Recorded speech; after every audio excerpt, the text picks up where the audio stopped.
Welcome back to Call Me by Your Game, the podcast where I, your host Connor McCabe, bring on a guest to hear from them about a meaningful video game from a particular moment in their life. This is a special episode of the podcast. This is co-op episode 47, and the co-op series varies from the regular show in that I bring a panel of people, as opposed to just the one, on to talk about a game that we all have an experience with. These end up being more of an overview episode about the game itself, but they still will have a little bit of that cozy, wonderful context from our lives to share. Today, we're going to be discussing, again, for co-op episode 47. This is coming out, if you're listening to this on Patreon, in May 2024. And we're going to be discussing Mario Golf, Toadstool Tour. We're hitting the links, folks. I have to do one sports game every year. That's just what I have to do. A little bit of housekeeping up top is that if you are listening to this on Patreon as an Engineer Toad supporter, thank you so much. Let us know what you think about this game. Do you have experience with it? Comment either on the post or in the Discord that we have. If you're watching this on YouTube a week after it airs on Patreon or sometime in the future as well, first of all, lucky you get to see our handsome faces. But also, if you're interested in finding out what current co-op episodes we have and all other offerings, bonus podcasts that we have on Patreon, just check us out there at patreon.com/super NPC Radio. We've also got social media handles all just out the wazoo for this podcast network. So yeah, if you want to connect with us, there's a lot of ways to do that. There's links in the show notes. That includes anything else we plug today. Folks, it wouldn't be very fun to golf by myself, nor to do a podcast by myself, although I have done that multiple times, which is probably the saddest brag you've ever heard. Got a couple of wonderful guests for me today, folks. We got a little threesome here on the golf course, and I mean that in the golf sense, not the, well, you know what I mean. Welcoming back our first guest of the podcast, we've got actor, we've got Super Monkey Ball freak. It is none other than Amanda Tarver. Woo! I'm here. She's cheering for herself, folks. I She's forgot. clapping. I'm looking at myself and doing motions. What would you call this, Amanda? Because I do that too sometimes, sort of like a That's Bravo shake. I actually don't know. Is it the Harlem Shake? It's like a winner. It's like, oh yeah, we're a winner. I don't Yeah. know. For the I don't know listener why at I do home, that. I've seen that. the YouTube, people watching on YouTube, you can see what we're doing. So you can probably, I don't know, put this through some AI to Google's going to tell you what it is, or maybe but the listeners at home, you'll just have to wonder. Or we Amanda, could do like opposite charades and describe what we're doing and then have people try to do it at home. I think you've just stumbled upon $1 million idea. Opposite charades. It's already a thing. Unfortunately, I wish I was that smart. Dang. Anyway, go on. Our next guest. Well, happy to have you here, Amanda. You're returning, not only from your solo Super Monkey Ball episode about a little less than 2 years ago on the podcast, but you also joined me for a co-op episode last year where we played Super Monkey Ball 2 and talked with Jeremy and Nick about that.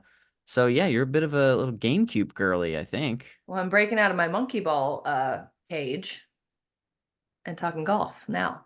Finally, and we do know you. I know you primarily as a golfer. We're also joined by folks. We broke a seal last year where dear friend of the show, most often mentioned person, Molly Kiernan joined us for a co-op episode when we discussed Grim Fandango. Folks, we're breaking the seal by bringing another most referenced and the most referenced person who had never up to this point been on the show. A guest that, he hasn't even been reluctant. He's been down for it.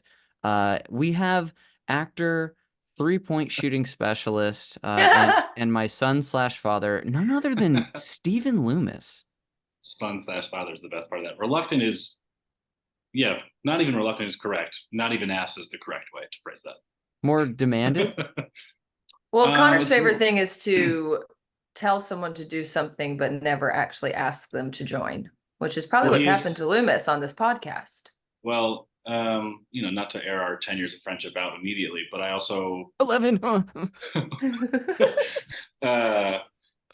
Connor is not an LA person at all, but he does this. I think mainly. I'm sure people will chime in, but mainly with me, where it's like, oh, Loomis, we got to do this. And then 10 years go by and it hasn't happened. Yeah, you're like, no, haven't followed up on it. Yeah, he's like, we got to have you on the podcast. I'm like, sure. And then nothing happens. So it's a huge honor and absolute privilege to be here. You know what? Glad to have you. I know that this isn't your podcast debut because you guested on our friend Hannah Cannon-Gator's. I don't remember what the show is called, but her old podcast. Have you done another show outside of these two now? I think so, but I can't remember what it was. Hotties Weekly? Yep. They said potties. Yeah, Hotties Weekly. It's on Spotify. No, I don't know. I think this is bringing me back to college, where I used to do so much radio and like voiceover packages for video stuff. Brag. What? Okay, I went to college. I knew you went to brag. Huge brag. Well, you went to first of all, Rock Chalk, University of Kansas, KU. Thank you. The birthplace of basketball. But Loomis, I know you went to school for journalism. You've probably mentioned that little radio tidbit before, but that's something I completely forgot about, and now I just wish I could hear. Oh, dude, they're rough. They're like, because I'm trying to do. Just I was kind of laughing at you doing the podcast, but yes. Like, welcome back. It's doing the radio stuff. You kind of had to have a little bit of flair, I guess. Yeah. And because you have to make it a little too. Oh, it's just like kind of like grainy footage of like kind of mediocre like college stuff. Yeah. And so you try to spice it up a little bit, and then doing radio. You said you did podcast by yourself. I used to do a radio show. I used to host a halftime show of the football games on the student radio, and I had to run the board, do ads, and do the halftime show by myself. And I was just like 4 jobs. Yeah. Oh yeah. But it was like there was maybe 7 people listening. You know what I mean? It wasn't like it was this huge thing, but it was anytime I was like, I'm running out of stuff to do, like, we'll be right back after a commercial break. And then be like on ESPN trying to like read stuff. And it's a hard gig. So to make your voice sound interesting and somewhat attractive to people is a skill. So props to you. In your voice, that was sweet. That's very sweet of you, very kind. I'm listening to your voice too, and boy, is it a good one. But for the folks watching at home, the YouTube people, we're gonna probably have like just a sea of comments being like, "Wow, we've never had such attractive guests on the show. This is amazing." I'm glad you said plural guests. Otherwise, that'd have been a fun conversation afterwards. Otherwise, yeah, I'm leaving. Yep. Well, I mean, I'm probably going to end up calling you so normally my instinct, my brain just broke. I wanted to call you Steven, but I was like, that's not what you call him. So Loomis, what do you want to tell the listener about yourself? I've known you for 11 years. We lived together for close to 6 years at one point. You, Amanda, and I spend an ungodly amount of time together. But what do you want to share with the listener about yourself outside of that sweet, wet jumper that you have? Wow. This is very fun. This is very funny to like do this interaction as if we don't do a version of this and 3 times a week. But also, I do say we hang out. One. Yeah, we hang out constantly, but I also haven't asked Loomis a question since I've met him. Myself. That's correct. Yeah, I actually don't know him at all. Absolutely I don't know him correct, at all. By the way. Wow. Introduce myself. Yeah, I'm an actor. Wow, it's so hard to like put yourself in categories. I don't ever do that. It is. I'm really hoping you guys can box yourselves in today. Yeah, I'm an actor. I also manage a gym in West Hollywood. Thank you for the references to my wet jumper. I've not shot a basketball in a while. But athlete is my first and foremost thing that I would describe myself as. Wow. Tarver can say that, Tarver is being condescending because she comes to watch us play baseball on Saturdays and it's a debate. Painfully Midwest is another thing I would say I would describe myself. And I'm not a huge video game guy, to be honest. I've played a lot of sports video games, but in the grand scheme of things, I would say I'm somewhat of a novice when it comes to video games. So this is Matt, what if that was like news to me right now? what? What if we What are you hadn't talking about, spent- Loomis? Every time you come over, we play video games. Which is always, as we're going back to my thing, which is always my suggestion. Yeah, it's never once been me. Well, yeah, like imagine for 11 years I like hadn't picked up that you've been messing with me for spending too much time for playing games this whole time.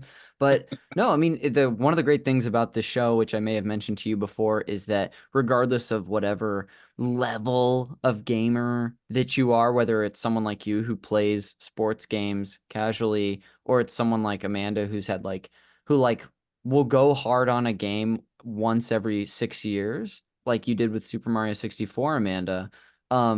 It's fun because all sorts of people have different experiences, and those make the show kind of varied, which is really fun. So, excited to have you on for just in general, and to just break the seal. It's just a monumental episode, as I've already said. Where I want to go next is to just talk a little bit about your history with games, since you sort of got us into that a bit. Take me back to we'll just spend a brief amount of time on this, but your childhood. I know you had a few consoles growing up. What stuff were you playing back then? What consoles did you have? What I really remember, Super Nintendo was the first console I had. And I remember playing, I wish I remembered the name of the game. I remember playing like an NHL game with my dad. Okay. Because I'd always play as the San Jose Sharks. I have no idea why. I don't know why. It's not even close to Chicago.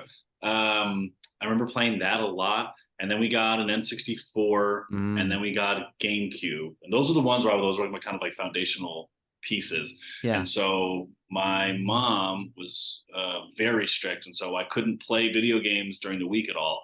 But on the weekend, I had to set like an old like kitchen timer. Yes. And I could play for 30 minutes on Saturday and 30 minutes on Sunday. Gosh. And so and so I would and my mom was really big on anything that had violence. It was like a hard no in our house. She loved it. She loved it. She was like, so like I had to play like 007 GoldenEye at like my friend's house. I'd like go play I learned how to play Halo at a friend's house. It was always like never in my own house. I was always playing. We could only play like Mario Kart. And we could play sports games. So don't tell her what about about half Super of hockey. Smash? Would Super Smash be considered violent? Oh yeah, too violent. Really? Too violent. Yeah. I can't have my son watch Yoshi uppercut Link. Yeah. It was such a catapulted off of this ledge. And it's just such a funny thing. I'm like, she was just so worried about like. I remember she had to read the first Harry Potter book before I read it as a kid because she was worried about it being too witchcrafty. Yeah. So, that's a funny. Classic one in my hometown too. Yeah. Amanda, I was Two Stoplight Bible Town. It's Loomis, dangerous, dude. It's dangerous. That's so funny that she took all that caution and care to keep you away from violent stuff, and here you are, the most violent person that I know today. That's true. So true. It backfired. Just getting in fights constantly. I totally got you off. I can't imagine Connor. If Connor only had 30 minutes to play a video game, I don't even think he could get his costume on cloud ready in 30 minutes. I mean, he's customizing that thing. He's sitting there sharpening those swords. And when she says customizing his outfit, she means I'm putting different materia on his weapons so he can have different abilities. Well, I materia. That's a real pull. Loomis, I want to interject and interrupt you briefly to say that I, as a kid, also had like 30-minute limits as well, generally. And as a kid who played like adventure games, whether it was like a Zelda or whatever, sometimes 30 minutes, it goes by in the blink of an eye. And in some games, you might not make a lick of progress. And so you're like, well, shoot. Well, sports is okay because you might be able to do like a few games, or in tricky, you could do like, I don't know, 4 runs down like a slope. But speaking of specific games, you talked about the ice hockey game. On the GameCube in particular, what were a few standouts for you? Oh man. Double Dash for sure. Yeah, we've all played a bunch together. Double Dash was big. It was big in our house. Amanda's probably the best of us at that. It's also like almost kind of violent. You know what I mean? It's not, but like there is some... those turtle shells. Turtle sheds. Yeah, Turner Sheds. That was a big one. Definitely Mario Sunshine. What's Mario GameCube, Sunshine? where you would Mario's like spray water on this like sludge to get it off. It really was like just like an OCD person's dream. You were just like Oh my cleaning God, stuff that up, sounds basically. great. Amanda, it was the follow-up to Super Mario 64 where Mario starts off the game going to jail because he's framed for a crime, and his punishment is that he has to wear this water jetpack and like clean up the island, basically. Yeah. It's the weirdest like Uh, Mario single player game. Mhm. It was rushed, so it's like really flawed and like glitchy in ways that Nintendo first party games aren't, but it is very like the environment, like the beachy stuff and like the Yeah. island and just like using the jetpack at like in the way that it was meant to be used is it's pretty fun. You should try it out, but because you were such a Fun. Mario 64 head. Yeah, it's fun.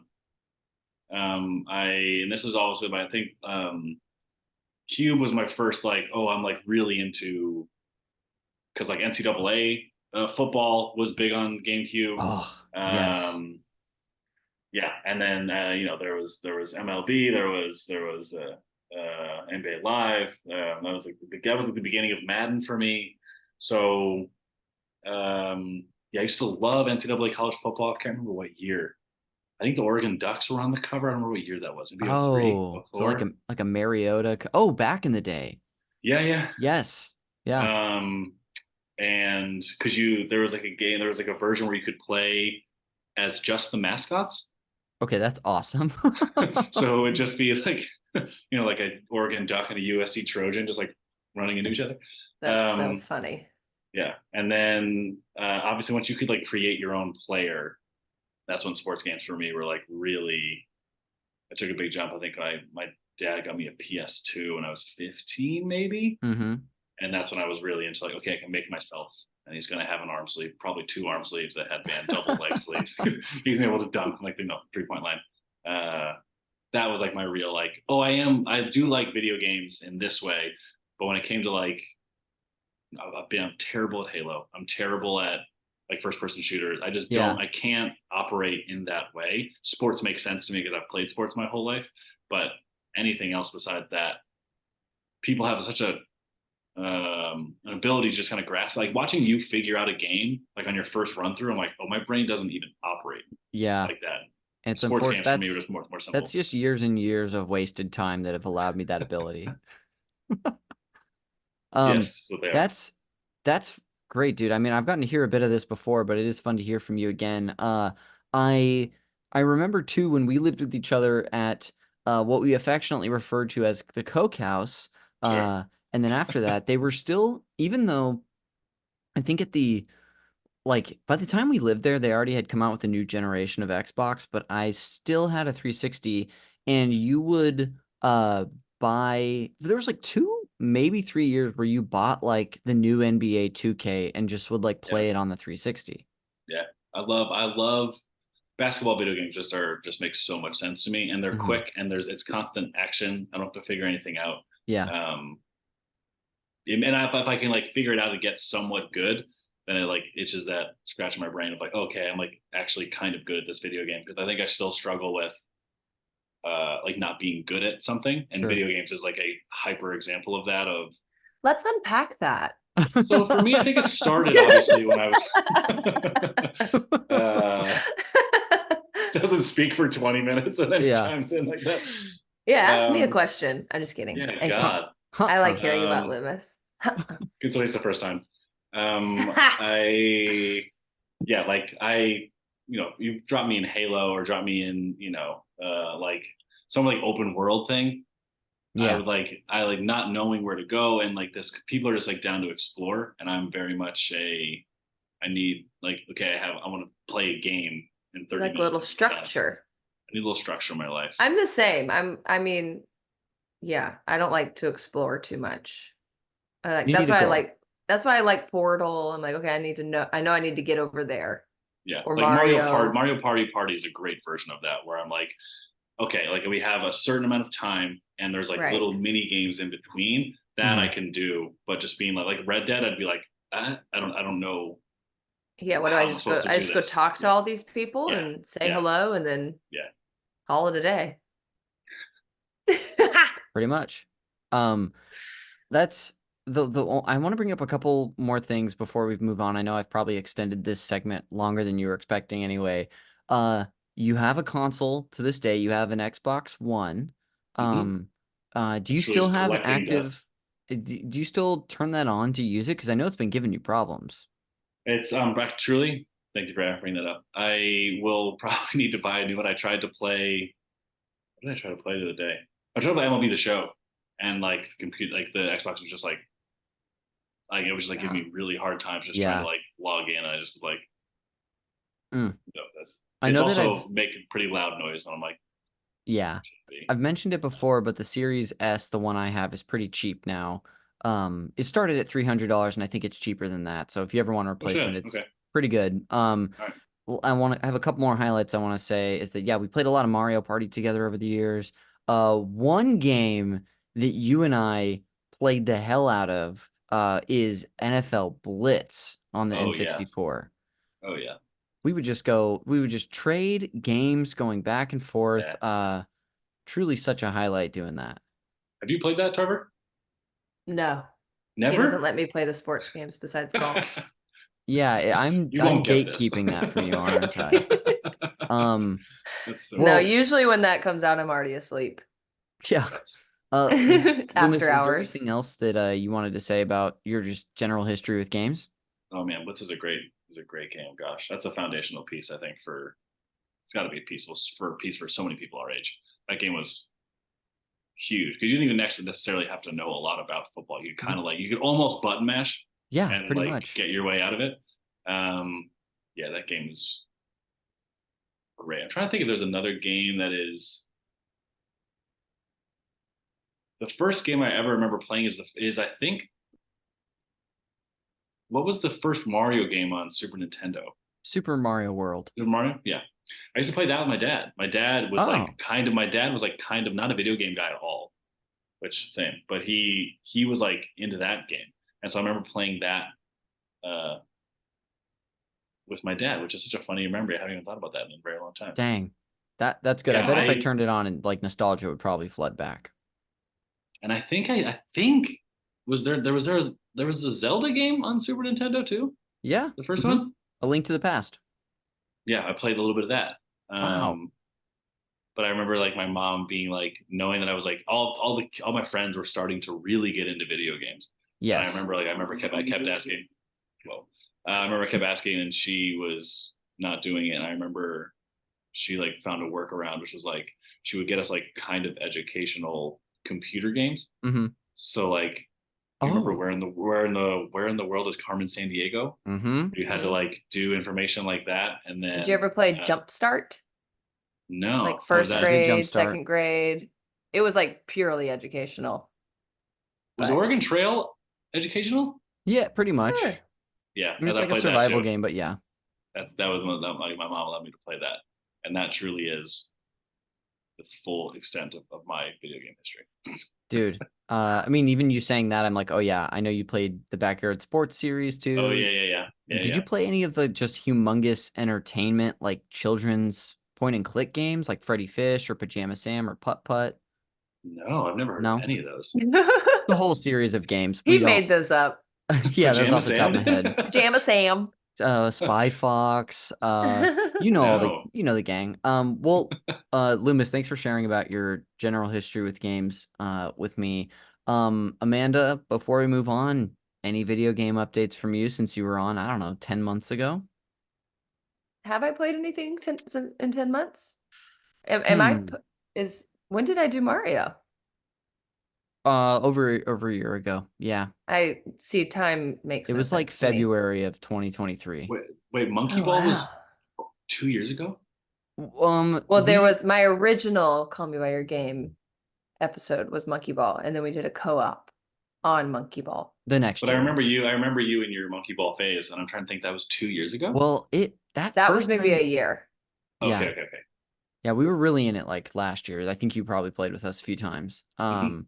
Yeah, Well, I haven't dabbled in too much recently. no, a lot of watching or falling asleep as I play Yeah, it's something. mostly I'm trying to catch up on my TV, on my programs. Well, perfect. If something comes up, feel free to mention it. In the next segment of the show, I'm going to go over some history and context of Mario Golf Toadstool Tour, the game that we are covering for today's episode. Amanda's going to fall asleep. So I'm just I going heard to history and context, and I You're went, like, you're like, shh. no, thank you. Just kidding. The people love it. Perfect. But without further ado, I'll go ahead and just jump into that for us and monologue for a bit. Mario Golf Toadstool Tour, known in Japan as Mario Golf Family Tour. There's the only family element that I know about in this game is Mario and Luigi are brothers. So I don't know what that's about. Is a 2003 sports game developed by Camelot Software Planning and published by Nintendo for the GameCube.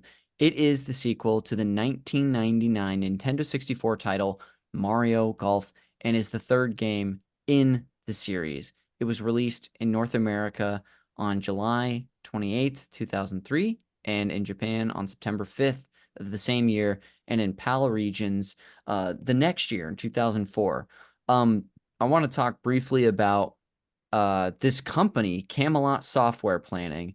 Camelot people might know as a developer that worked a lot more heavily with Nintendo. I want to say they pretty much only work with Nintendo on sports games nowadays.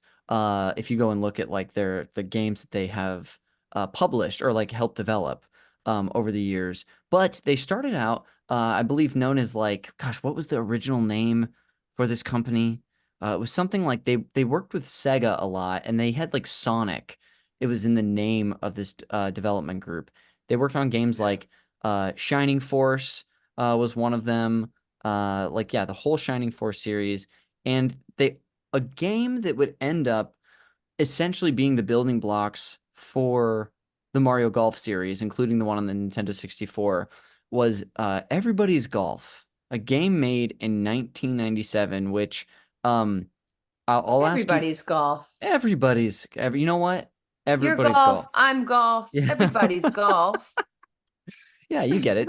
Pretty great concept for a game. But this game came out for the PlayStation, and when I was doing research for this episode, one video that I had watched showed some gameplay from it, and I'm not sure if Amanda, I don't think you've played the N64 version of Mario Golf.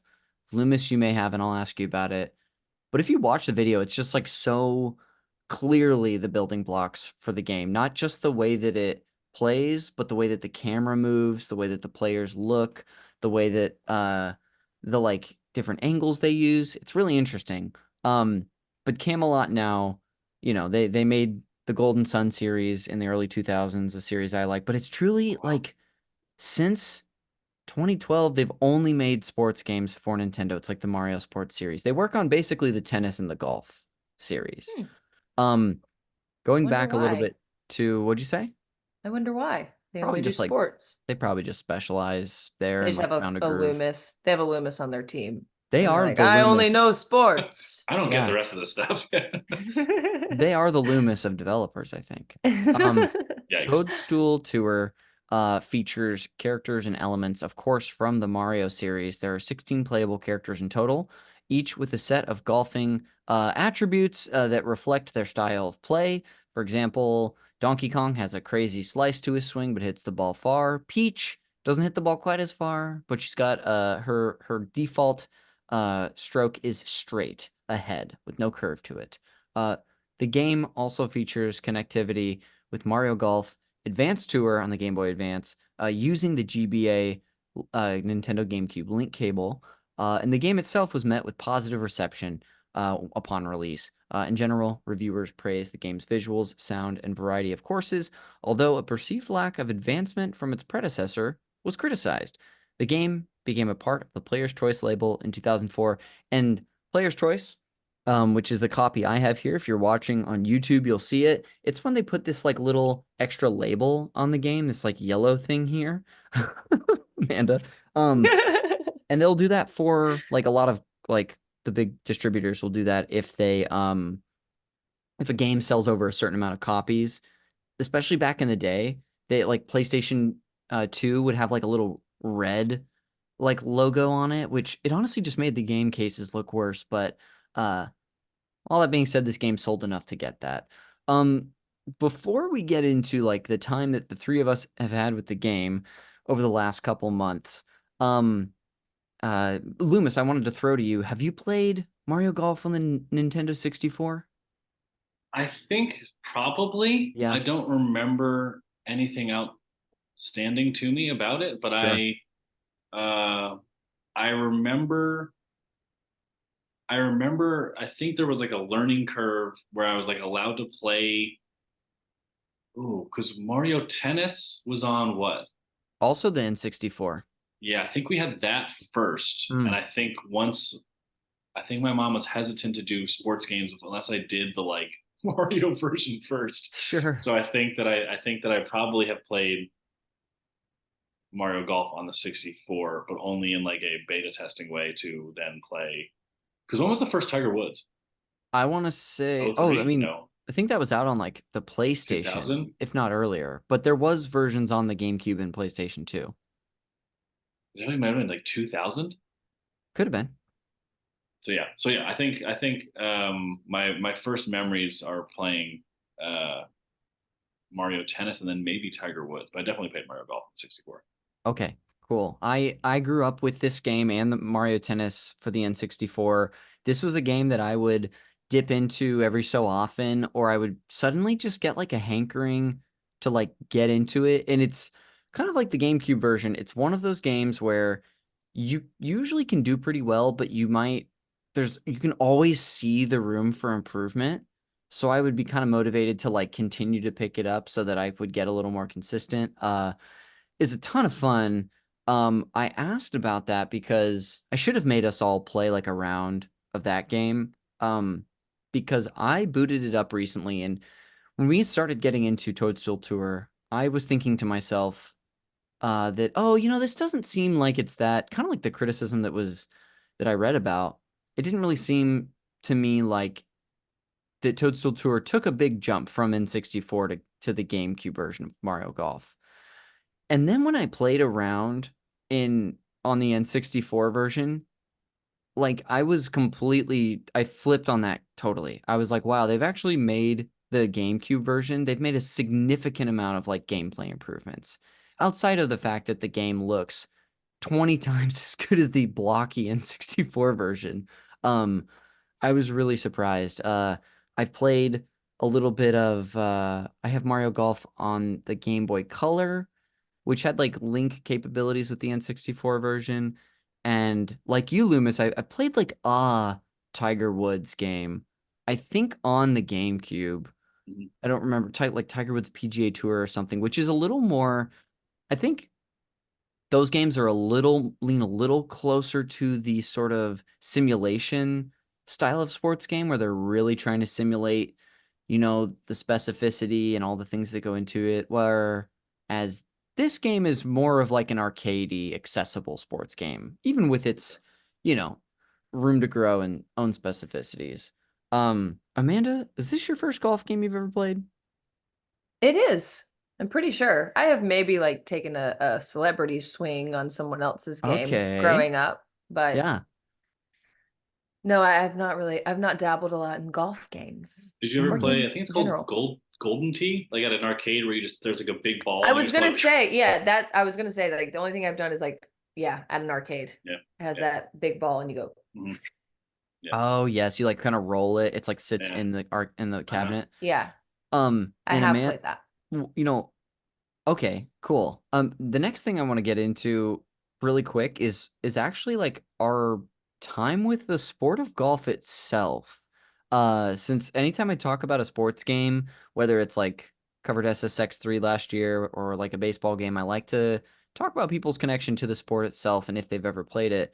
Um, fun thing for us three is that a little over a week from now, we're all taking a trip to go visit my family up in Pacific Grove. If we And let you Loomis in the guys car. better wait for the recap on that. We're gonna do a co-op episode Oh, there's going to be a whole bonus. on our travel together. I think people would actually listen to that Very when we funny. all sleep in the same bed. Uh, So we're going up and we're gonna be playing golf.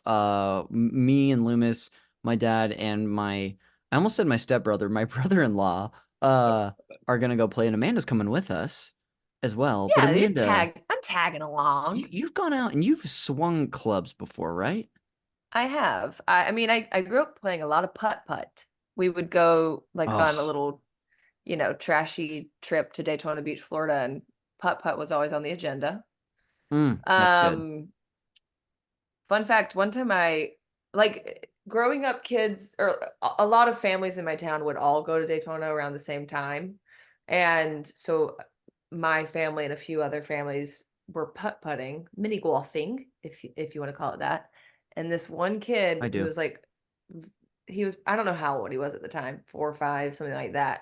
I was like standing behind him. He took a full-on swing and hit me right in the face with the golf clubs. No way.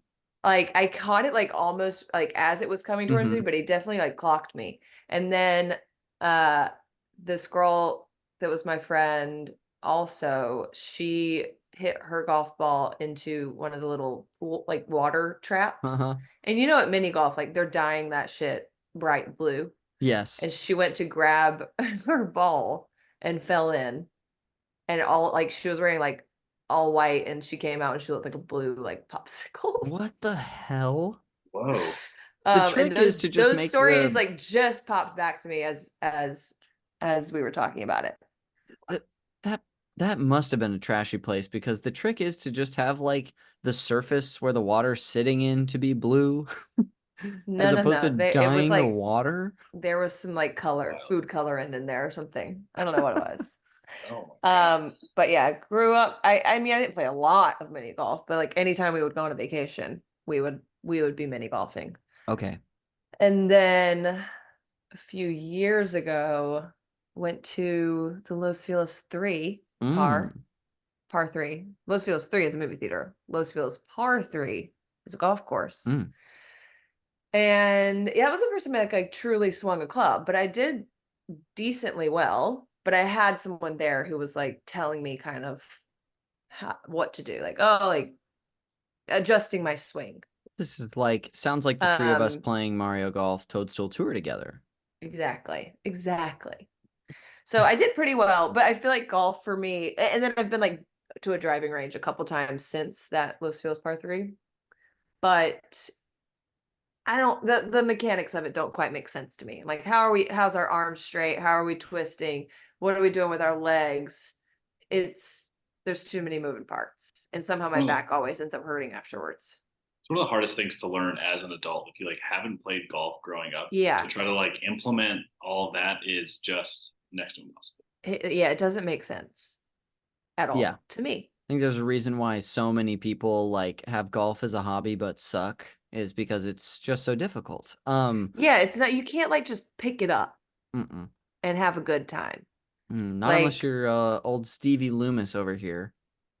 That's I know you're not a big correct. sports guy. You played sports your whole life. And I know you still golf today. Strangely, one thing we've never done together is golfed. Outside of, That's true. we're gonna break that streak soon. You're on a very breaking big streak right now. breaker. Yeah, finally yeah. Connor's golfed. streaking. Loomis golfed. So we're gonna golf together. You're coming to PG. We're gonna kiss. It's gonna be great. Oh, that was the last one? Huh? Can't wait. Yeah, I can't anything, wait. Loomis, I mean, you play golf a few times a year. Is there anything you want Yeah. to say about your experience with the sport? Oh man. You're a lefty, so I'm a freak. lefty. Yeah. Yeah. It's one of those things that I've played since I was a kid, like a child, and I am not good. Like I'm not good. But I only know how to play sports one way, and I expect myself to be better than I am, and I don't give it any extra time. Yeah. But like I'll hit one shot every 15 shots where I'm like, okay, just do that every time, and then I step up and I can't recreate it. So I play probably 3, maybe 4 times a year. I used to play with my dad when I was a kid a lot. My dad and my grandpa and I would play when I was like a kid, like a child. My dad's very good. My dad played in high school and college. He was very good. And I had a split where I was probably maybe 9 years old, and baseball was starting to really pick up for me as my like real sport. and I was still kind of playing golf with my dad, and the baseball swing and the golf swing kind of same thing with tennis. I used to play a lot of tennis as a kid, and then baseball, the hip movement, and like it just got me all sort of messed up, and so my golf swing started to suffer, and so I took a big break, and then it's been nice things like COVID where it kind of just like really picked back up because it was all you could really do was like get outside, and so playing golf was a nice thing to come back to that I think I'm gonna try to get more into as I get older and don't play as much baseball and basketball. Mhm. I try to be better into golf, but it's an Should that expensive be our sport. new thing? Yeah, we'll be big golfers. The three of That'd be us. cute. Ooh. Ooh. Challengers, but it's just golf. Just go like crappily playing a par 3. Well, I mean, like, you know, like it's one of those things where it's such a frustrating sport where you're like, I just hit the ball 300 yards and now I just shanked it 75 feet all the way to the right. Yeah. And have to like, I like, It you know, feels similar to like bowling for me. Like I'm doing 3 strikes in a row or it is in the gutter every single time. And it feels like I'm I'm doing the same thing. Yeah, I don't understand it. Yeah, 100%. But how about you, Con? You can have cocktails. That's true. Yeah, I've been like a casual golfer for a long time. Like I think I started golfing when I was maybe 10. I think I got a set of clubs when I was like, I don't know, 12 or 13 or so. The clubs I still use today, and I took many years off, but I think now I play since you were 12 or 13. Maybe I was 14, but yeah, truly. I don't know if that's better. I mean, maybe I was a little closer to my current size. But I play probably twice a year. And it's good fun, but kind of like you were saying, Loomis, you'll have shots where you're like, wow, everything worked. I chipped that perfectly. It did what I wanted. And then shots where you're like, what the hell was that? I'm the worst golfer there ever was. Yeah, and I think, to steer us into the conversation about this game a little bit, one of the best parts about this game in some sports games, I would include this one in this category, is that it's a way to like experience golf where you actually feel good about yourself and you feel like the things that you're doing. Like I generally feel like when we play this game, if we have like a bad shot, there's been very few times where we've been like any of us have, not to speak for you guys, but I will, where any of us have been like, oh, that was the game's fault. And as opposed to, you know what? I did press the button early, or I did choose the wrong club, or I forgot I didn't factor in the wind. So, there's exceptions to that for sure. But in general, that's part of what I think makes this really fun. And you can play, like a round of 9 or a 9 in a group. It takes longer because there's 3 of us. But you can do 18. That's right. Like I blew through, I'm good at counting. I blew through 18 last night, just, playing for a little preparation for the pod. And yeah, it's a ton of fun. But let's get into the game itself and just our experience playing it. I think I played this growing up, but I never owned it. Last summer, I believe it was last summer when I finally, could have been the year before, where I bought this game on eBay, as I'm one to do. Prone to do, absolutely.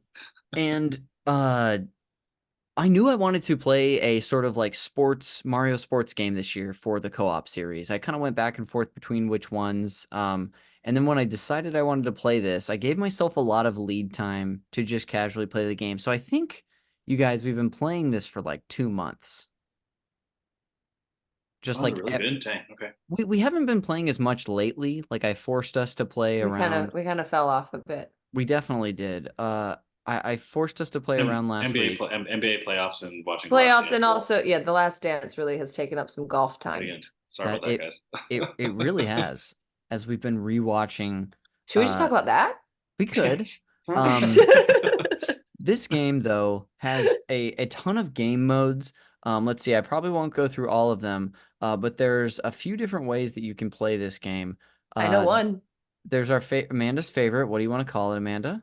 Stroke play. Stroke play. We've never once. The great thing is we're so mature. We've never once made a joke about the whole category of game being called stroke play. Yeah, what's the joke? I don't know what the joke could be. I've just said we've just never it's not made really a joke. We just never. It's made not really it. a joke. Huh. I think it's Interesting. serious. So I'm going to go over the different types of games. We've got stroke play. There's a coin shoot, one that I don't think we've played, where you hit the ball near coins to collect them. There's Oh no, we've never played that. That sounds fun. There's plenty of things we haven't done in this game, like the ring shot, Shoot. where when you're trying to when you play through a hole, but they've got these like giant rings on the course, and you got to hit through them, but still finish. Oh, kind of like par. Topgolf. They have a Topgolf version, basically. Sure. Wow. That's what it is. You hit it into little like holes. I believe you. But this is like there's giant rings in the air that you're like hitting your ball through as you go down the course. Right. I'm just gonna rattle these off. So okay, we won't interrupt you. We'll shut because up. if you do that, we're never gonna get through this. I have so many questions. There's of course doubles 2-on-2 game of golf, but we have 3 of us, so we usually just play together. There's club shots where you play with a limited amount of clubs. Of course, our favorite, stroke play. There's also side games, which are like fun challenges. It says here to test and improve your skills. There is the birdie challenge, where you're trying to see how many consecutive birdies you can get. There's match play, which is standard golfing with a scoring system. So you basically, it's stroke play, like we talked about. We keep referencing, and hopefully we say stroke play another 32 times. Yeah, should we have a count? I think I'm gonna start making notches. Ding. That's the type of game, just for anybody out there who's not familiar, where every stroke that you hit through a round counts. So, like if you get a birdie on the first hole, you're -1. If you get a bogey on the next one, you're even, and so on. But we also play a decent amount of match play, which is where you're playing hole by hole. They should call that hole play, I think. They should. They should. So like if the 3 of us are playing and Loomis gets the best score on the course, he gets a little token for that hole, and it's like first to 9 or 10 usually. I got a little beef with hole play, if I must say. Oh yeah. You got a little beef with hole play. Go ahead. I have a little beef with hole play because if you tie, let's say all 3 of us get birdies, then whoever wins the next hole gets double points. Yeah, it carries over. And so you don't get rewarded for tying. It puts emphasis on the next hole for sure. And it can be frustrating. So then I would always birdie with someone, and then the next hole they would win. So they'd be up 2, which I don't think is fair. It is just a different way. I think that's why we've been doing a lot of stroke play lately, is because you kind of got tired of that one. I have beef. Yeah, which I like the skin. It's match play. I like that one a lot, especially when playing against the computer, and I'll get into that a little bit later. There's also skin match, which is similar to match play. That's actually probably the version we've been playing. Match play is like the team-based skins match. There's near pin, where you can it's only in Congo canopy. You're basically trying to get the shortest distance from the pin in one stroke, because it's all par 3s. Oh, that'd be fun.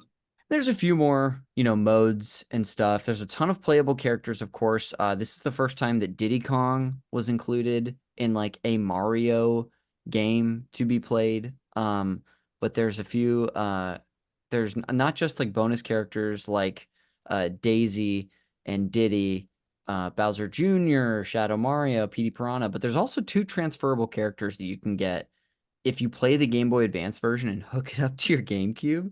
They're these like original characters that are just so milquetoast. But you can do that. Milquetoast. As far as playing our game, I feel like we all stick pretty consistently to our characters. Loomis, I know you to be, and this is kind of the case for like every Mario game we play, you're a big Yoshi head. Yeah, big Yoshi head. Yeah, that is my tried and true. I don't know why. It is the character I will pick for any sort of Mario thing. I'm just a Yoshi girl through and through. I think there was some game where you started with Mario and Luigi and just Mario and Luigi, and then like Yoshi was like an unlocked character. And so I remember being like, oh, this is a big deal for me to like get to play with Yoshi. Yeah. And so, you know what it was? Is when you were playing, wow, here we go, nailed it.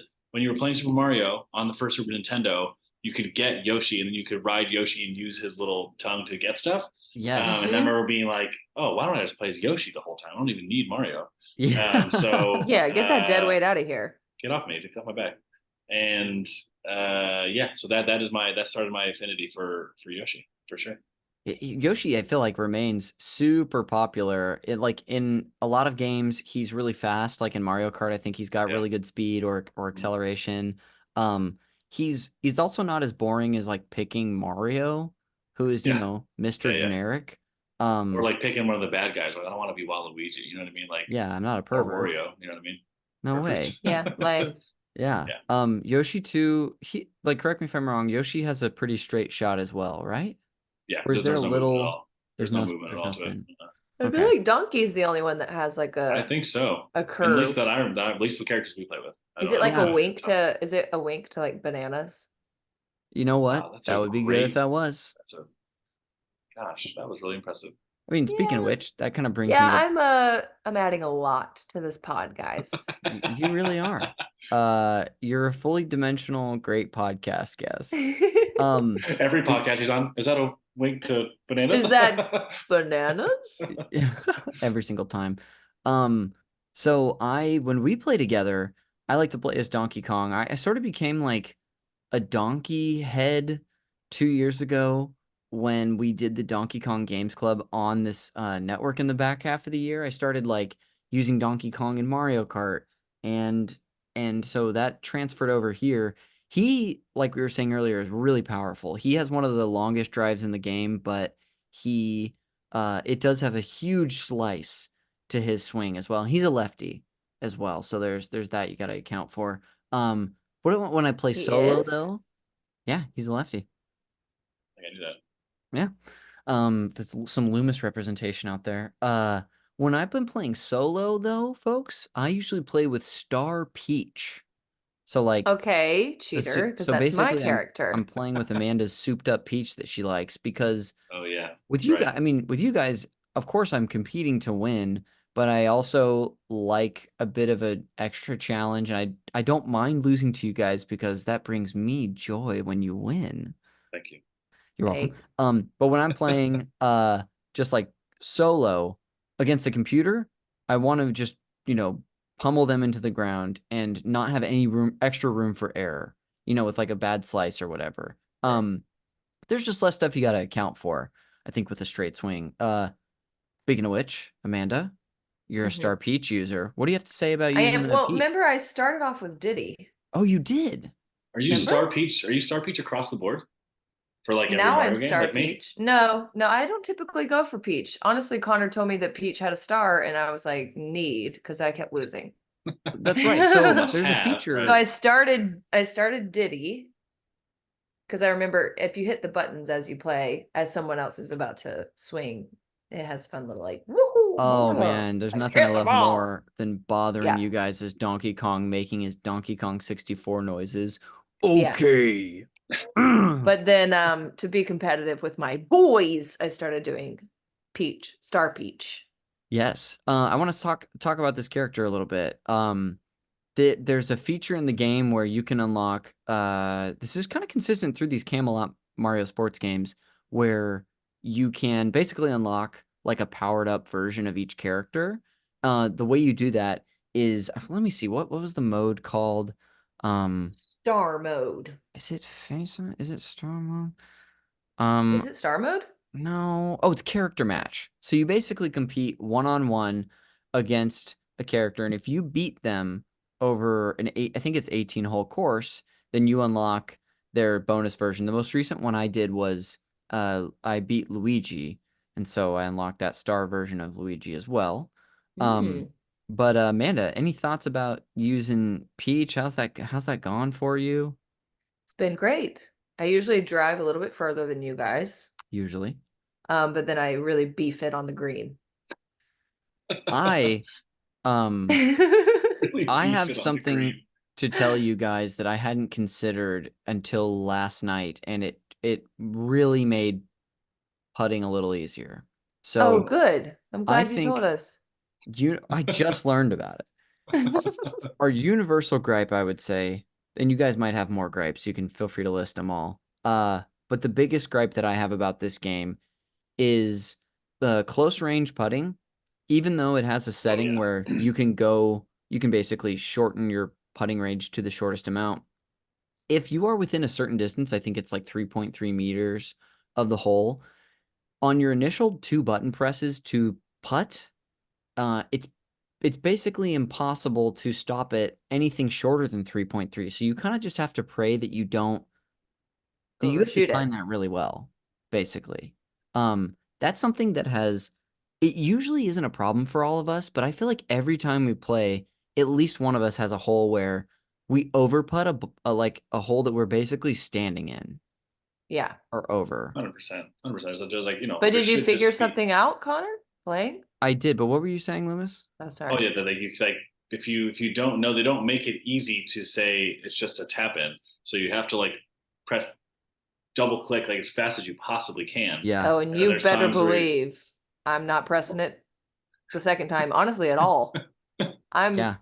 I'm fully driving it back to the tee. God, it's sometimes from the green. So frustrating. So frustrating. It is like it's the only thing that before my discovery, I was like, okay, the N64 is better in this one way, and that like your close range putting does feel like the input registers quick enough for you to do very, very, very short, precise putts. Folks, I don't know why I hadn't considered this, but if you start your swing, so you press A, the meter will just go. It'll also come back. And I found that timing so much easier last night to time it short or even short, as close as you want, basically, to the beginning of your swing.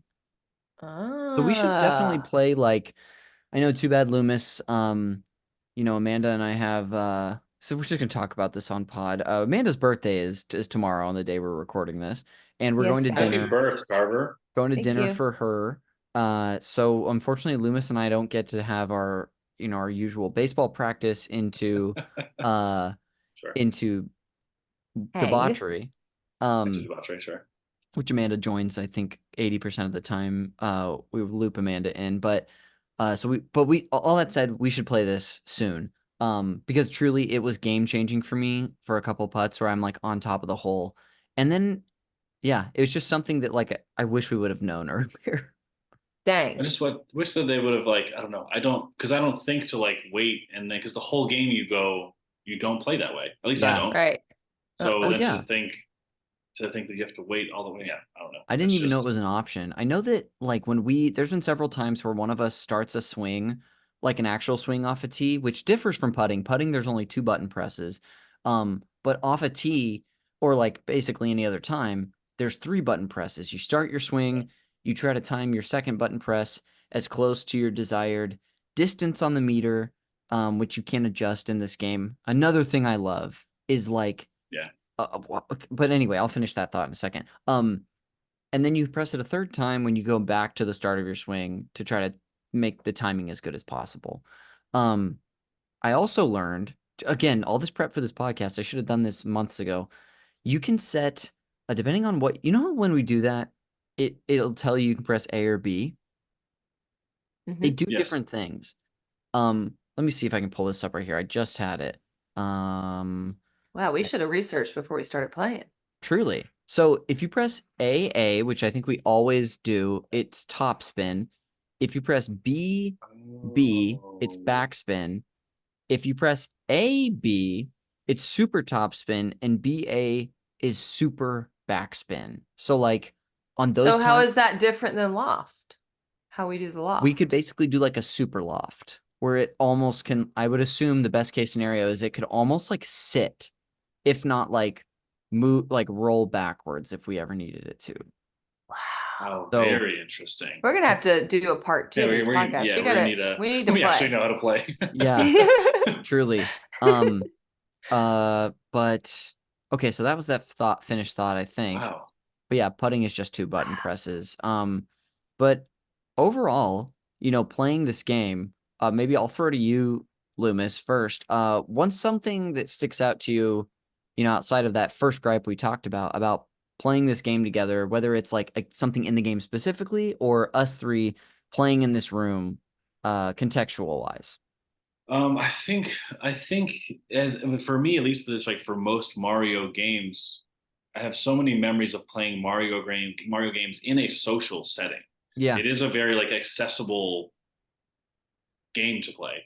Hmm. It's like not overly complicated. There's obviously you can do things if you know a little bit about golf that obviously you want to read the wind or you want to know like okay, like a driver's going to bounce farther than like a pitching wedge or certain things like maybe golf wise you need to know, Yeah. but it really again is kind of like aim in the direction you want to go and then just time hit the button 3 times, and it's such a fun social game to play, and it's not overwhelming in any way of like trying you can like socialize like we have a conversation, we're talking about things, we're listening to music, we're whoever we're doing all these things while we're playing that game, and it doesn't take your you to like really pay a ton of attention. It's kind of just like a fun party game to play. Yeah. I I like that about it too, now that you bring it up. It is kind of reminiscent of like Mario Party where everyone has their turn and then you Yeah, come together for mini games. So it's nice. You have your turn and you sort of yeah, like can dick around or talk to somebody or just mash the yeah, annoyance yeah. buttons while someone's swinging. Um Usually when Amanda's swinging. Always when Tarver swing.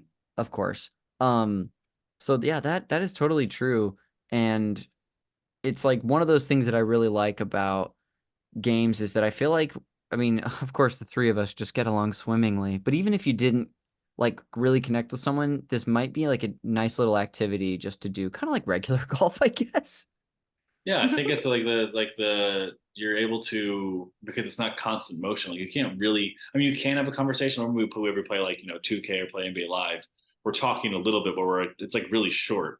Yeah, Versus playing actual golf or playing this golf game, it is a kind of Slower leisurely pace. activity. Yeah, yeah, for sure. And I think what's also really nice about this too, for all three of our levels of gamer, like Loomis is like a sports gamer, Amanda is a very casual, infrequent gamer, and I'm a freak of nature. So, but that being the case, is like I love one thing that's nice about this, and it's even different than like the tennis series, is that you're not locked in for like, you're basically locked in for like 15, 20 seconds and then you're kind of off your turn, yeah, essentially. yeah. Um, but yeah, Amanda. Recover, come watch your TikToks. You know what I mean? And then, Yeah, of and Yeah. it's course. also I like get to what scroll in between. it's only what 30 minutes total, honestly, for like 9 holes, maybe. Yeah, maybe Yeah. It's that. not a crazy long amount of time to do it either. Yeah, As we long can. as I like take my Or turn on your at shit, a, yeah, in a decent yeah. amount of time. Yeah, So we're Trevor not be like, do constantly you want to listen to nudging this you. Taylor Swift song? I'm like, no, I'm good. Well, guys, we were playing Mario Golf on two big like album release True. nights, which It's was true. like Taylor, and And there was Billie like Eilish. Billie Eilish Yeah. night. Who knows what's next? Honestly, We we're timed this better. we're kind of good luck for that. We need to just keep playing so we keep getting albums. Yeah. That's true. Uh, Amanda, when you think about playing this game, whether it's again something specific about the gameplay itself or the times we've had playing it, what comes to mind? What comes to mind? And don't I say love this game. cookies. Well, yeah, eating chocolate chip cookies comes to mind. Oh yeah. Yeah, I we I have made a habit of like that. like most games, I really enjoy this game until I start losing, and then I hate it and I want it dead. Yeah. But for the most part, once I'm already losing, then I'm like, all right, well now I'm just getting to have fun. But I do try at the beginning. Yeah.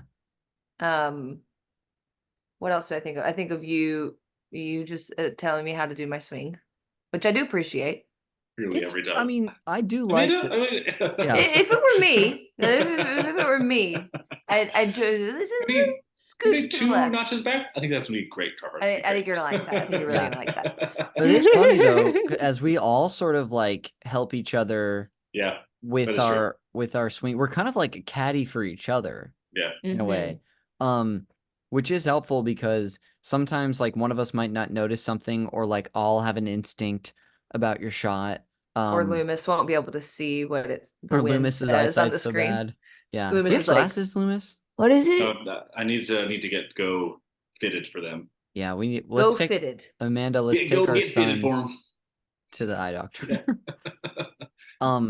Yeah, but I do really enjoy that of us all trying, and it's like it would be one thing if I was doing that to like sort of screw you guys over or sabotage you, but it is always genuinely just like I want you to have us each to have like the best shot possible and to keep it competitive because that is the most fun. I don't think I've never withheld knowledge, but there's been maybe like one or two times where it's been really tight at the end and I've been like, I'm just gonna let them do this one themselves unless they Wow. ask. Wow. Wow. Just diabolical. Well, Now we know. I think too to that whole discussion is that we've all been pretty even at this game. Yeah. Like, has anyone of us, am I just not remembering someone who's won more often than the three? Because it has felt balanced. I think I've probably won the least, but I have won. Let the listener know. I have won Mario Golf. Yeah. The cheat, not the cheat, but the way to win is to have a tie and then win the following hole, because then that Well, yeah, winning then 2 you holes do at a time cheat. Yeah, yeah. is the way to go. If you can, True. there's a way True. to do it for sure. Yeah, that is pretty Yeah, nice. it feels balanced to me. Pretty balanced. Yeah. Yeah. Do either of you two, because we've only played a few courses, do you have one that sticks out? Or could you even name them? Because we've got like the first course. Let me see if I can just pull them up here so I can I tell couldn't you. name them, but I do know the one that was the most diabolical was the one where we're like up in the trees. Yeah, so Oh, that's yes. like a rainforest, or not a rainforest, but that one can go to that hell. one was tough. That Amanda, one was tough. I think that was I you. hated that one. You and me, Amanda. We played Congo Canopy, which I is think that. Loomis was playing too. Were you there, Yeah. Loomis? Yeah. I'm just forgetting that you exist. Okay. I feel like also that's when we maybe played the like if you tie the hole, you get what do you call it? Match play or whatever. Oh, sure. Yeah. Yes. So it There were was a lot like of ties. There was a lot of ties. Yeah. even worse for Yeah. me. I You remember know, that. outside of that one, we played a couple of the more normal course, Lakitu Valley, which is the first one. Um, Cheap Falls, which has more water fixtures and sort of those nice pine trees. I think we did that one. That one's nice. Yep, the last one we played was Shifting Sands, which is sort of like I the was about to desert say course. we played one with Yeah. some like pyramids or something. A lot of rocks, right? Yeah. A lot of rocks. Oh my gosh, that we're like Rock shooting structures. Sand. Gosh, that we're Yeah. like trying to find ways to like even have a direct shot at the pin. Just so Oh tough. yeah, I remember that one. Yeah, yeah. There's a few more too. There's one that I unlocked yesterday, called Blooper Bay, which is like in a sort of like Cove Bay area. And this one that has like like a special type of fairway where the ball skips even faster. So you kind of have to like be Oh. careful of where you hit it. Like if you hit it too good of a shot, you might shoot over like the fairway because it skips off the quick one. Ugh. So it's kind of, they introduce, the deeper you get into these levels, the more like funky things they have. There's two that none of us have played so far. Peach's Castle Grounds, which features many elements of the Super Mario franchise, such as warp pipes, chain chomps, and giant mushrooms. Dang. And it says here that King Bob-omb, Amanda, remember King Bob-omb from Super Mario 64? I'm familiar. Your best friend. He makes an appearance, as do the Pikmin. And then Bowser's Badlands, which is the last course that you can unlock. Dang. We got some work to do. It's all I need to do is just like, so I've been playing this game solo away from you guys a little bit. What? And Whoa. that's the whoa. cheating on both of you. It's the only way to make to like unlock certain elements of the game. Yeah. Like new courses or characters. And so last night when I won the Shifting Sands tournament, it unlocked Blooper Bay with the fairways. Yeah, so you talked about the canopy one, Amanda. I think that I generally really like what is it? Let's see. Cheap Falls, because I love the look of those pine trees. I'm a big tree guy. Big tree guy. Big tree guy. Loomis, do you have a preference on any course, or you just like? I'm kind of like doesn't matter the place. I'm here to to game. Oh, you're here to ball. Yeah, I'm here to ball. But I am also a big tree guy, so I think I really want to play. What is it, Peach's Castle? Yeah, we should unlock Yeah, that. dang. I want to Should try. we? I want Should we to play that. Can't get say your off of birthday this? shit. Yeah. No, Yeah. should we get off this right now and just I'll go to Connor's? I think that would be fun. Yeah, that's I think because that generic, the first course is pretty straightforward and generic, that like we're all at a place where it's like, okay, this is fun. And I think we're at a place now where it's fun to play with something that's maybe a little more, Yeah. a little spicier. Challenging. Yeah, some more challenges, some more wrinkles. Um, there's so much about this game that I really enjoy. And again, as someone who's played the N64 version, coming to this one, like it really like I think it even exceeded my expectations because it has a pretty good reputation out there as like a great arcade golf game. And I think I actually, especially with my newfound discovery about the putting, the short putt hack, um, that makes me like it even more. Uh, I also just think this game, first of all, I don't think, have either of you watched the opening cinematic that they play where like they're just, it's all the Mario characters just goofing off? I don't think I have. I should have I don't think sat I've us ever really down. like paid attention. That makes sense. I should have sat us down to, like the important theatrical works of our time to show you guys The Godfather and to show you the Mario Golf Toadstool Tour intro. Same level. Yeah. Well, the reason you guys don't usually see it is because you turn it on and then you go into the kitchen and make a drink. That's And true. then Whoa. I'm then- all Whoa. alone and I'm scrolling TikTok. So how would we ever have seen this, Whoa. Connor? Feels That's like we're true. being attacked right now. Yeah, I feel like there's a target on my back. Well, I just want to say really quick, this is something I talked about when I did a Mario Superstar Baseball episode a couple years ago, but it's not even made by the same, like that was made by Namco. Again, this is Camelot working with Nintendo, but the opening cinematics are so funny and detailed, and it's like a 3-minute video of just them getting up to hijinks. So long. It ends up being like Wario and Waluigi are doing some dumb shit. I think Bowser shows up at a certain point. But it's kind of a great age of like these just pre-game videos that they would show, which I really tickled by. But the look of the game through those videos is something that I really enjoy. I think this is like a pretty, especially for the GameCube era, like really nice looking game. I think because I grew up with the blocky versions on the N64, it was just a huge step up. Do you guys have any thoughts about the aesthetics of the game at all? Big fan. Oh, cool. I was my question I was gonna ask you is that like 3-minute intro video? I remember those on GameCube games. Is that a thing that was of that time, or are games still doing like a 3-minute like trailer of what the gameplay is like? I think it was way more common back then. Right. Okay. The occasional 'Cause I game remember still. basketball games doing that too. Yes. Oh, dude. I mean, you and I Yeah. famously have been playing NBA Live 2005 together. And of course, Famously. that's got a whole introduction too. Of Yeah, course, the MVPs, the sports games in general, I think do that. So maybe it was more of a sports game thing, or still is. But yeah, I was just tickled by it and liked it a lot. Yeah, I think this game came out in what, 03? Yeah. Yeah, it feels reminiscent of Double Dash. I feel like the characters feel like much more defined in a way of like, okay, I know for a fact. I just feel like it kind of went like slimmer and sleeker and more identifiable, at least in my Yeah. head. Yeah. And they're like also outside of the looks too, like their personalities of these known Mario characters were like really well defined by this point too. Yeah.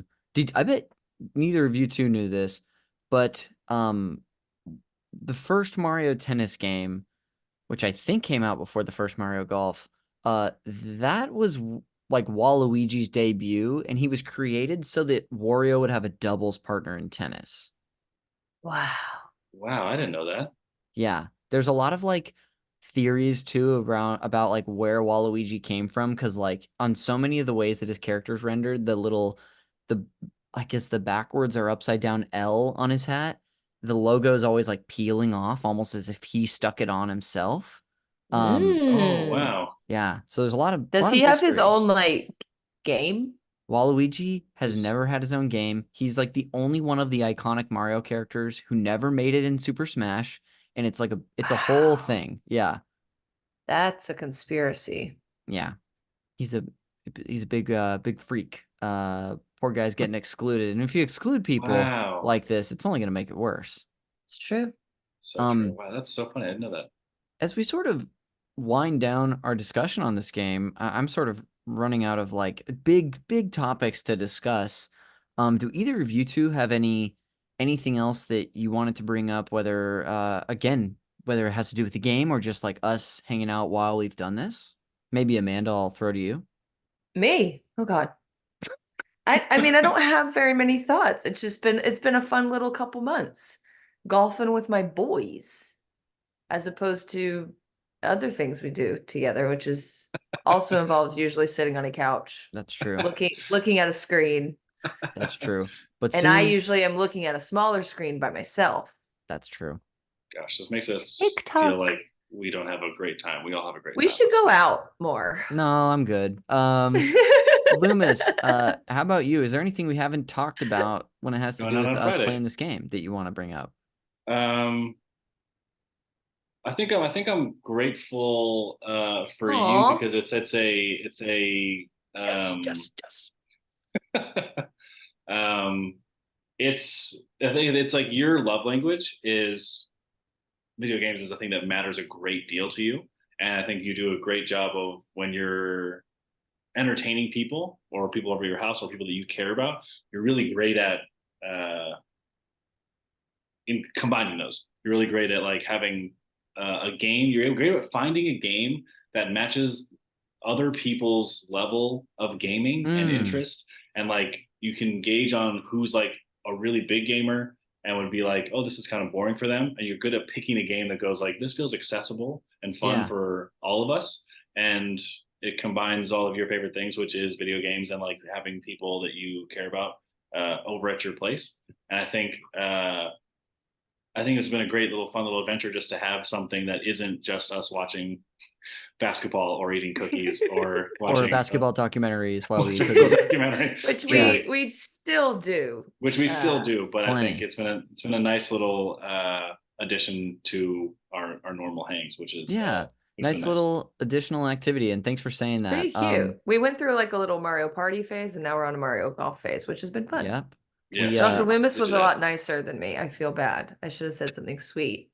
No, Connor, it's okay. You're so good at. Don't believe a word she says, listeners. She's lying.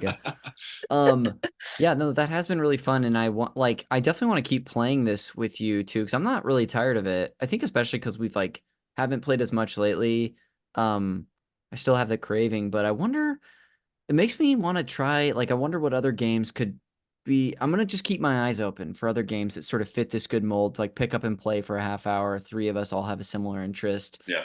That's not too demanding. So we'll see. But yeah, for me, for my lasting piece on this game is that, this wasn't like the most thorough breakdown, but these episodes often aren't. They're often more focused on the context of when we played and thoughts we have. I'll just say that, like, I think, again, I'm reiterating myself, but I thought this was is just fantastic, and it exceeded my expectations coming in with high expectations for this game. Now that we figured out putting, the only big disappointment I have is that this game doesn't have a mini golf way to play. Oh, wow. In Mario Golf on the N64, it's not even like they made a creative like mini golf park, but they have a bunch of different challenges for putting in a mini golf setting, which that would, I think, truly make this perfect, because that would even be like maybe more fun than the golf. It's real golf. 100%. Because the putting is the hardest part, so there's no good way to like practice it. Yeah. Besides, it's true. Big playing. time. It's true. Again, I think that this game, it improved so much on the first one. There's so many quality of life improvements that are amazing, whether it be being able to, I almost didn't talk about this. You can adjust, even if you're choosing a club and you're fully extended on like the full power of that club, you can press the L and R buttons to adjust how specific it is. And that's reflected. You can press X to like see where the game is basically predicting that your ball is going to end up. And in the previous version, there was a lot more guessing of like, okay, I'm going to try to hit it about 9/10 of the way, and I think that's good, and I think it'll be here. Whereas this, weather permitting, conditions permitting, is generally reliable, but it's just one of many things that I think they crushed with making this game, and it was so much fun, and of course, a nice little conduit for us all to hang out. And that's what it's all about, guys. Isn't it though? Well, that'll go ahead and do it for co-op episode 47, all about Mario Golf Toadstool Tour. Again, if you're listening to this, whether you're a patron who has access to it as it releases, or if you're watching on YouTube or in the future somewhere, hop in the Super NPC Radio Discord. Let us know what you think. I've got a whole channel set up for the co-op series. So comment, let us know what you think about the game, any gripes you have, anything that we didn't discuss today, because there was plenty that we didn't chat about. Hop in there. If you don't have access to the Discord, you can either DM me, Connor McCabe, on social media, or the podcast, Call Me By Your Game. Again, Twitter, Instagram, Blue Sky. DM us one of those places, and I'll give you a little link. But yeah, before we head out, I'll throw to my two sweetie pies right here for any plugs that we might have. Amanda, Tarver, thanks for joining me today. You're Do you want to welcome. plug anything on your way out? No, you can follow me on Instagram, Amanda.Tarver. Loomis and I both post fun videos of our muse, Connor McCabe. That's true. But otherwise, catch me in LA somewhere. If you see me, say hi, I guess. I don't know. I don't know. I don't have much to plug at the moment. If you ever have someone who says hi to you because of your appearance on this podcast, I will be overjoyed. I'll call you immediately. You have to, and I So should he won't be there. with you. Yeah. It's Mr. Stephen Loomis, first time on the pod, buddy. You Wow. did it, and what a professional you were, talking about video games, and you didn't even slander them yet. I'm sure when we hop off, you will. But thanks for joining us, dude. And man. what do you want to plug anything on your way out outside of your profile? My Hinge profile? Yeah. Yeah, dude. If I could send my Hinge profile link for everyone, hit me up. Yeah, stuff's coming. Not here yet, but I'll have some stuff for you in the next couple months. So at Stephen Loomis at Instagram, you can see a lot of Connor videos as well. And honestly, that's worth the price of admission. Pictures that I post to boost my ego. So whatever you need. And I tell you, whoa, don't you think, Con? Very nice. I would whistle, but I'm sure Zoom will cancel it out. But pretty good stuff. Yeah, it'll do that. It's good about picking up background noise, but sometimes it does it to stuff you don't want that to happen. Well, listeners, if it does cancel it out, I went woo woo with my whistling in whistle form. Well, fantastic, folks. I'm really excited for us to golf together in, I don't know, I think it's like 10 days away. We'll be on the links. We'll have to update or post something on the Instagram for the podcast, but I'll go ahead and close us out with some plugs of my own. The cover art for the podcast is done by Glenn J. You can give him and his other great work a look on Instagram at Glenn with 2Ns.JAY. The show is produced and the original music up top, and I guess the whole thing is edited by Jeremy Schmidt. If you want to give him a thank you, you should check out his podcast, Video Games, a Comedy Show. You can follow me, Connor McCabe, all of our social media at Connor_McCabe. I stream on Twitch at twitch.tv/cons is cool 69. If you don't follow this podcast on the regular feed, please do. If you are, again, not a patron and you want to find out the other bonus podcasts that we released, we post about them, but you should check us out on patreon.com/supernpcradio. Coming up next month, your co-op episode for June is going to be all about Mass Effect 2. So at the very end of the month, we're going to have an overview episode with some real Mass Effect heads on this feed. So stay tuned for that. But otherwise, that'll do it for another episode of Call Me By Your Game on the co-op series. We'll see you on the next one.